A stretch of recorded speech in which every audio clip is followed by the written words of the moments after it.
Alright, how you doing everybody? My name is Bob Noah. I'm the director of the Town Boys and Girls Club.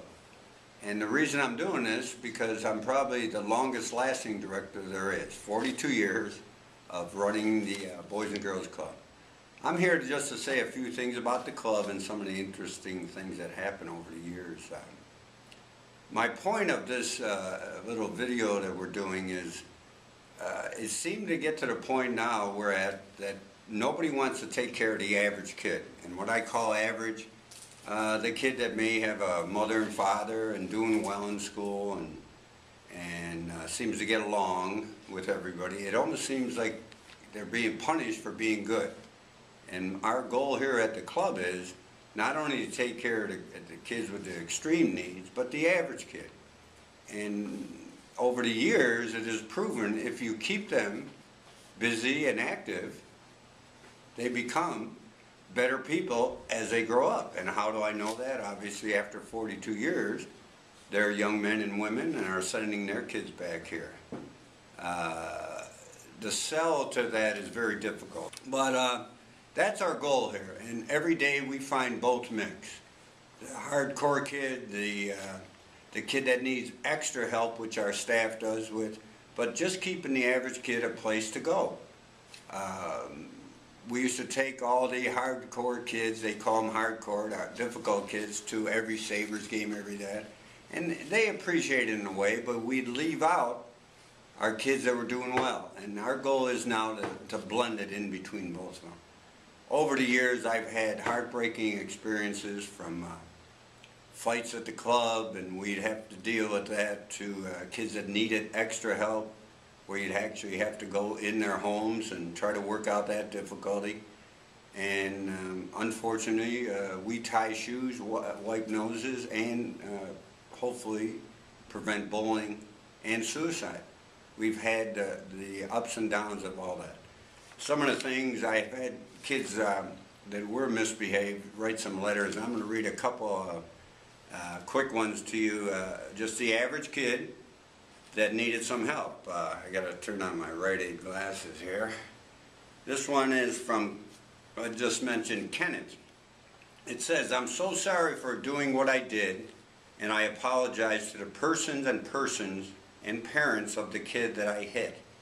I hit him for something stupid that happened in the past.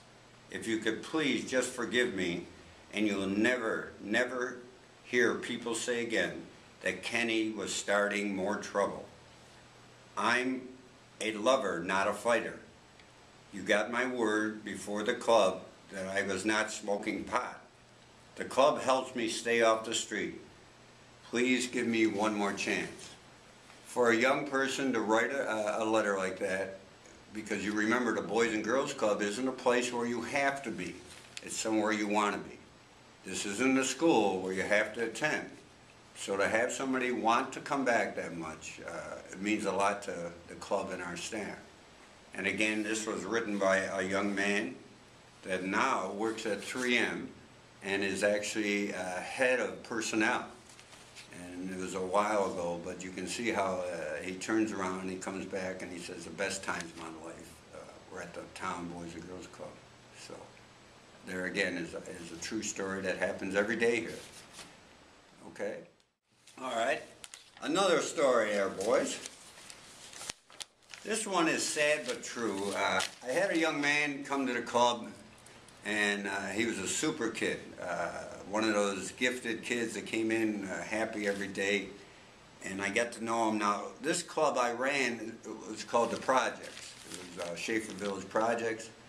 It was a very, very difficult area at the time, still is, but very needed for the Boys and Girls Club. And we met some interesting characters, to say the least. Every night was a challenge. We had lack of equipment, lack of staff. It was in a basement, and we made the best.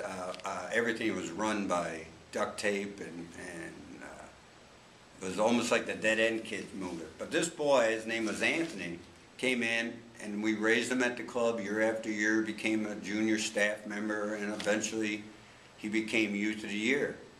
But unfortunately, over the summer, when we were at camp and the club was closed, we came back that fall, and Anthony, excuse me, was, I guess you would say it had a rough summer and turned to the dark side. When I went to rehire him back as junior staff, they said, I don't think you'll like to see what happened to Anthony.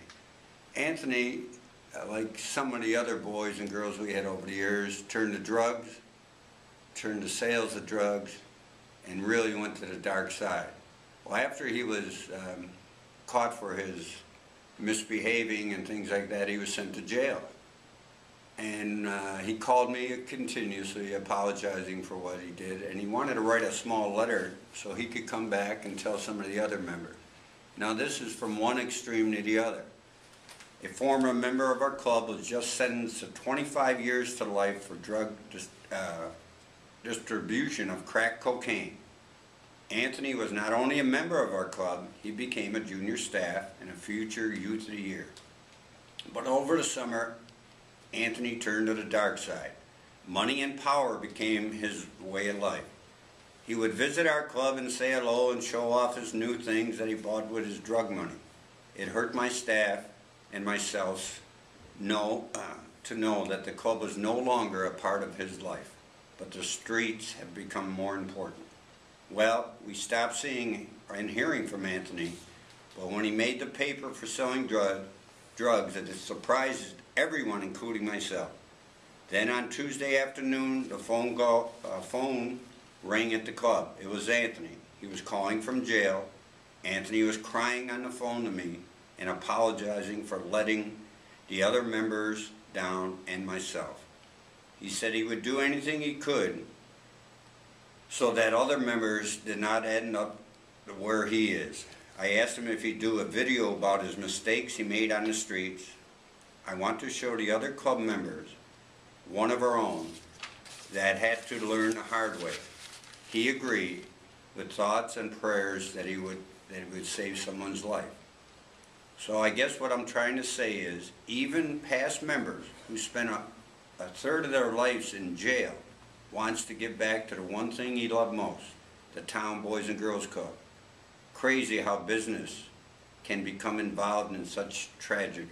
But the staff of the town Boys and Girls Club love all members, for whom, even if they make mistakes that are unforgivable. Sincerely, Anthony.